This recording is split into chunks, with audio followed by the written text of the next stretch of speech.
मुंबई में हनुमान चालीसा विवाद को लेकर माहौल अभी भी गर्म है। इस बीच निर्दलीय सांसद नवनीत राणा की याचिका पर बॉम्बे हाई कोर्ट में सुनवाई हुई। ये याचिका उन पर दर्ज दूसरी एफआईआर के खिलाफ दायर की गई थी। कोर्ट ने ये याचिका खारिज कर दी है और साथ ही उन्हें फटकार भी लगाई है। हालांकि बॉम्बे हाई कोर्ट ने खार थाने में दर्ज दूसरी एफआईआर मामले में सांसद नवनीत राणा और उनके पति रवि राणा को राहत दे दी है। इस मामले में उनकी गिरफ्तारी नहीं होगी। अदालत ने ये कहते हुए याचिका को खारिज कर दिया कि कानून और व्यवस्था के बिगड़ने की आशंका को राज्य में उचित ठहराया गया था। कोर्ट ने कहा कि जितनी बड़ी पावर होती है उतनी ही बड़ी जिम्मेदारी होती है। बता दें कि नवनीत राणा ने बॉम्बे हाईकोर्ट का दरवाजा खटखटाया था। उन्होंने आईपीसी की धारा 353 के तहत दर्ज एफआईआर को रद्द करने की याचिका दायर की थी। हालांकि अब याचिका हाईकोर्ट से खारिज हो चुकी है। पुलिस ने सांसद नवनीत और रवि राणा पर धारा 153A यानी धर्म के आधार पर दो समूहों के बीच दुश्मनी को बढ़ावा देने के मामले में गिरफ्तार किया था। बाद में पुलिस ने राणा दंपत्ति पर धारा 353 के तहत एक और केस दर्ज किया था।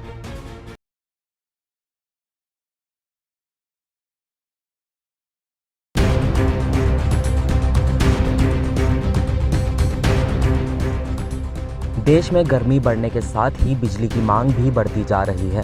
वहीं दूसरी तरफ इसकी उपलब्धता में भारी कमी देखी जा रही है, जिसकी वजह से बिजली संकट गहराता जा रहा है। उत्तर प्रदेश, उत्तराखंड, महाराष्ट्र, झारखंड के साथ साथ देश के कई राज्यों में बिजली के संकट को देखते हुए कटौती शुरू हो गई है, जिससे लोगों को भारी परेशानियों का सामना करना पड़ रहा है। सबसे ज्यादा आबादी वाले उत्तर प्रदेश में कोयले का स्टॉक भी खत्म होता जा रहा है। यूपी में सिर्फ 26% ही कोयले का स्टॉक बचा है, जिससे बिजली संकट और गहराने का खतरा बढ़ गया है। यूपी के साथ साथ देश के कई हिस्सों में बिजली का संकट पैदा होता जा रहा है। जानकारी के मुताबिक मंगलवार को बिजली की मांग 201 गीगावाट के रिकॉर्ड स्तर को पार कर गई थी। ऊर्जा मंत्रालय की ओर से यह जानकारी दी गई है। इसने पिछले साल के 200 गीगावाट के रिकॉर्ड को भी तोड़ दिया है। मंत्रालय ने कहा कि बढ़ती बिजली की मांग देश की आर्थिक वृद्धि को दिखाती है।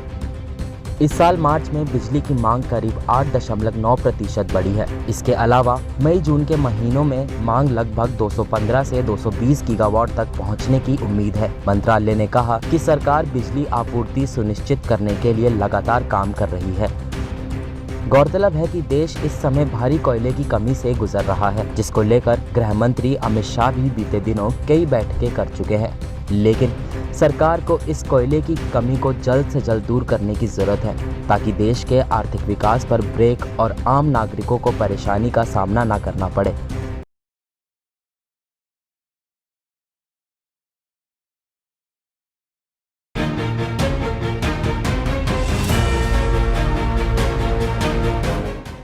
गर्मी शुरू होते ही आग लगने की घटनाएं बढ़ने लगी हैं। इस कड़ी में दिल्ली के भलसवा लैंडफिल साइट पर भीषण आग लग गई। सूचना मिलने पर फायर ब्रिगेड की टीम मौके पर पहुंची और आग बुझाने की कोशिश में लग गई, लेकिन बुधवार दोपहर तक दमकल विभाग को कोई कामयाबी नहीं मिल पाई है। राजधानी दिल्ली में मंगलवार को आग की ये चौथी घटना है। आग लगने से पूरे इलाके में काला धुआं फैल गया है। मौके पर दमकल की टीम आग पर काबू पाने के लिए कड़ी मशक्कत कर रही है। ये आग भलसवा लैंडफिल साइट में मंगलवार शाम को लगी थी। इसकी वजह से पूरे इलाके में अफरा तफरी मच गई। आग लगने की खबर मिलते ही तुरंत दमकल की कई गाड़ियां मौके पर पहुंची। ये आग कूड़े के ढेर में लगी थी और बहुत दूर तक फैल गई। दमकल विभाग के एक अधिकारी ने INS को बताया कि कचरे का पहाड़ अभी भी जल रहा है और फिलहाल दमकल की 5 गाड़ियां आग पर काबू पाने में लगी हैं। जलते कूड़े के पहाड़ से उठ रहे घने धुएं ने पूरे इलाके को अपनी चपेट में ले लिया है, जिससे लोगों की आंखों में खुजली और सांस लेने में तकलीफ की शिकायत होने लगी है।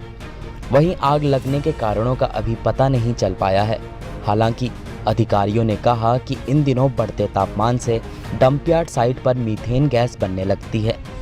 इससे एक चिंगारी भड़क सकती है, जिससे बड़े पैमाने पर आग लग सकती है।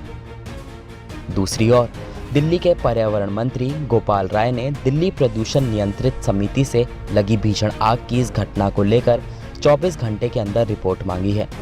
गौरतलब है कि इस साल पूर्वी दिल्ली के गाजीपुर लैंडफिल साइट पर आग लगने की 3 घटनाएं सामने आ चुकी हैं। जिसमें 28 मार्च को लगी आग को बुझाने में 50 घंटे से अधिक तक मशक्कत करनी पड़ी थी।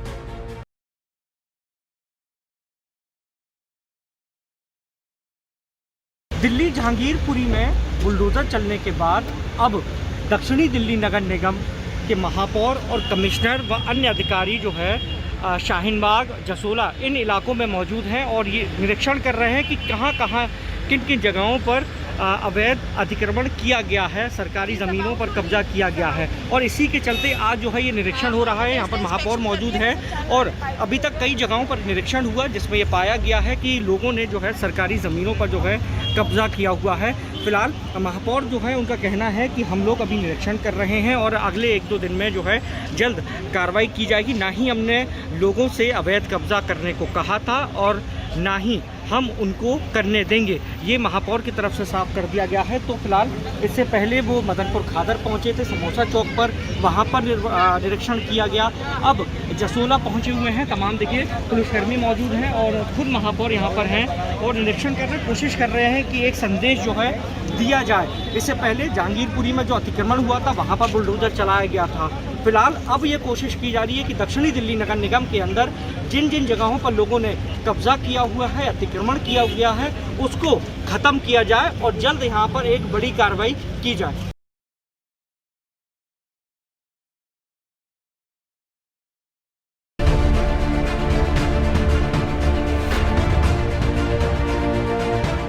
देश में कोरोना के मामले लगातार बढ़ते जा रहे हैं, जिसने राज्य के साथ केंद्र सरकार के माथे पर भी चिंता की लकीरें ला दी हैं, जिसको लेकर देश के प्रधानमंत्री नरेंद्र मोदी भी अलर्ट मोड पर आ चुके हैं। देश में कोरोना की चौथी लहर की संभावना के बीच बुधवार को पीएम मोदी ने विभिन्न राज्यों के मुख्यमंत्रियों के साथ अहम बैठक की। इस बैठक में बढ़ रहे कोरोना संकट पर बात करते हुए पीएम मोदी ने आगे का एक्शन प्लान देश के सामने रखा। प्रधानमंत्री ने मुख्यमंत्रियों की बैठक को संबोधित करते हुए कहा कि दुनिया के अन्य देशों की हालत देखकर हमें ज्यादा सतर्क रहने की जरूरत है। कुछ राज्यों में कोरोना केस बढ़े हैं, अभी कोरोना कहीं नहीं गया है।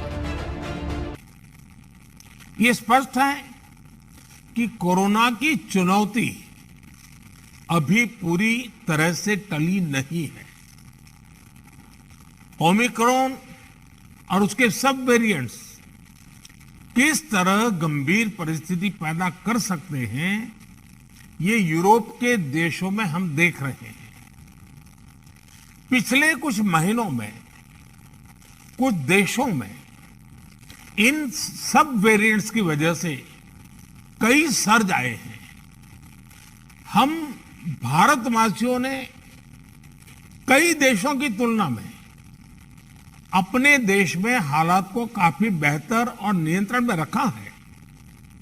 इन सब के बावजूद पिछले 2 हफ्तों से जिस तरह से कुछ राज्यों में केसेस बढ़ रहे हैं, उससे हमें अलर्ट रहने की जरूरत है।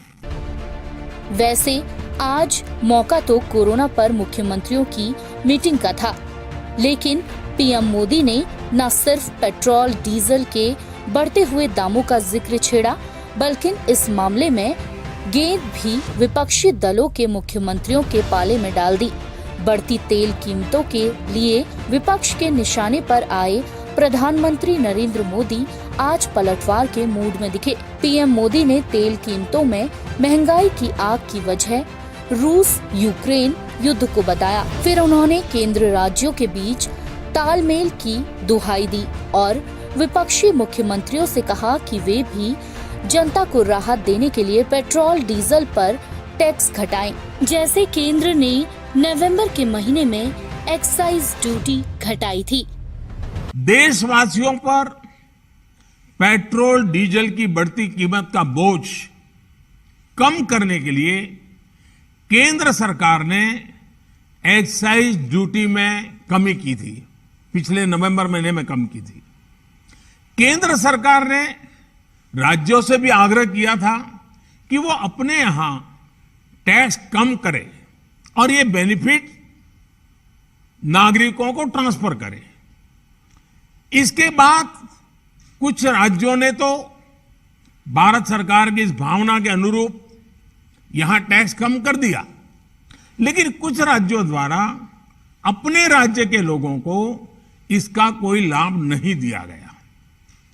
इस वजह से पेट्रोल डीजल की कीमतें इन राज्यों में अब भी दूसरों के मुकाबले कहीं ज्यादा है।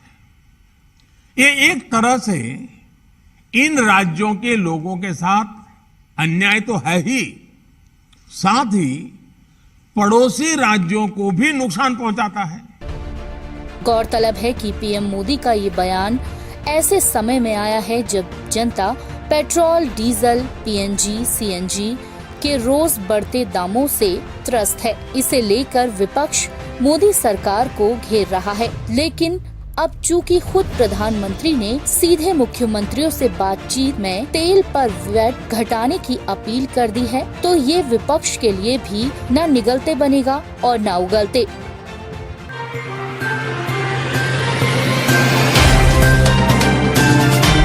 Subscribe now and press the bell icon.